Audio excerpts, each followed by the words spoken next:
Я украинская принцесса в Германии, и я недавно жаловалась на немецкую медицину, то, что я хожу к хаус-арсту, а она мне не может дать термин к более узкому специалисту. Она не видит смысла в этом. И мне написали комментарий о том, что нужно частную страховку, какую-то там приват, что-то там ферзихерунг или что, точно я не знаю.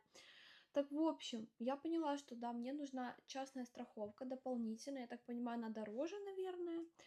Поэтому я хочу поехать в джоб-центр, сказать, что чтобы мне оплачивали эту страховку. А почему нет? А если джоб-центр может оплачивать обычную страховку, что они мне не смогут оплачивать приватную вот эту вот? Так не пойдет.